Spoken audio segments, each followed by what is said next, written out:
Have you often wondered why people bully?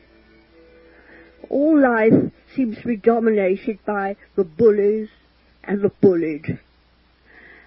And it happens so soon when you send a wretched child to kindergarten.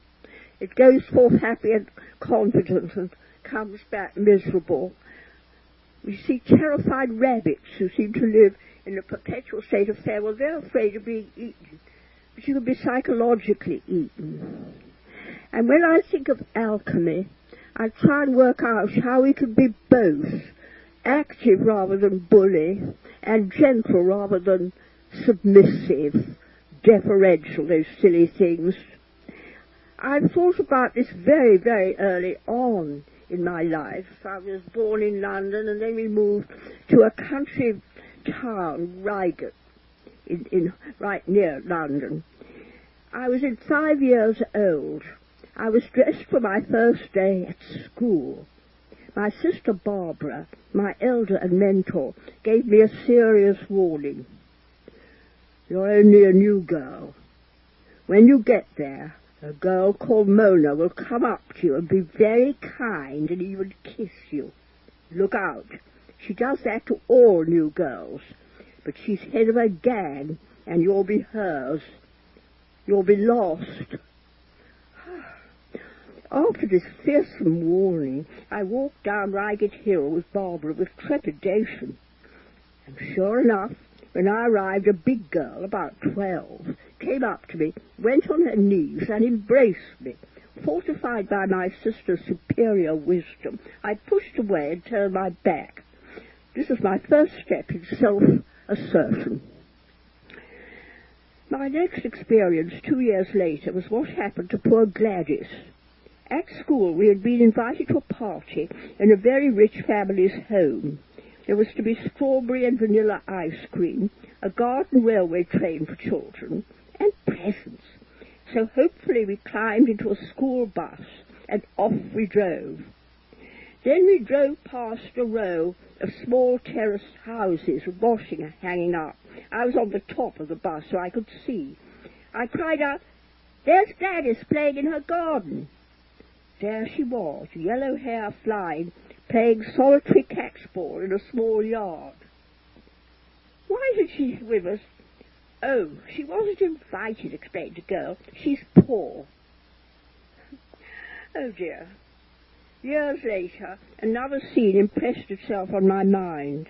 It was during war, World War II, we call it now. I was acting as a nurse, Red Cross on my apron, in Norfolk. There I saw a sunset in the wrong place.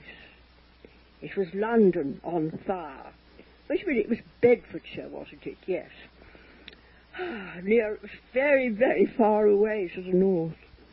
But it was not this dramatic scene that hurt me. It was in our ward, where injured men from Dunkirk were treated for fractures. Most had their legs in plaster, hoisted up on pulleys. Some recovering could eat at table. But we had to have 2 separate tables for meals, as French and English patients would not eat together. Well, they had each other. Not so our solitary black African soldier. No one would eat with him. He had to eat his meals at his locker.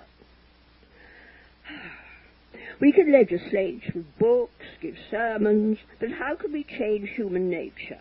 And not just human. I saw a documentary film about the private family lives of wolves. I love wolves, they're my totem animals, Robertsons. There was one wretched black-haired wolf who was a pack fool. He was bullied, not allowed to eat until all the others had eaten, and then only was given leftovers. In order even to live, this wolf became the pack comedian. He would play absurd tricks, grovel, roll over, anything to please. So he was tolerated.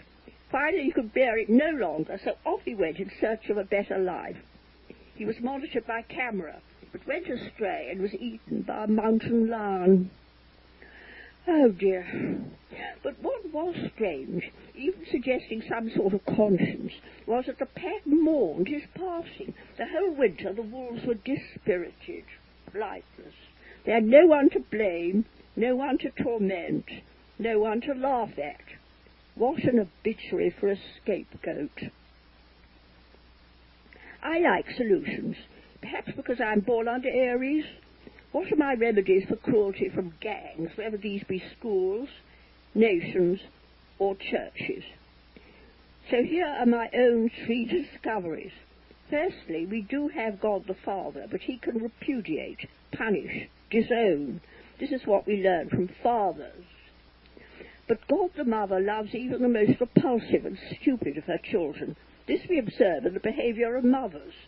So when we acknowledge God the Mother as being source of all that is, to insult, belittle, ill-treat any of her children, whether 2-legged, 4-legged, or no legs at all, we hurt our Divine Mother, because she doesn't judge us by our behaviour, she just loves us anyway.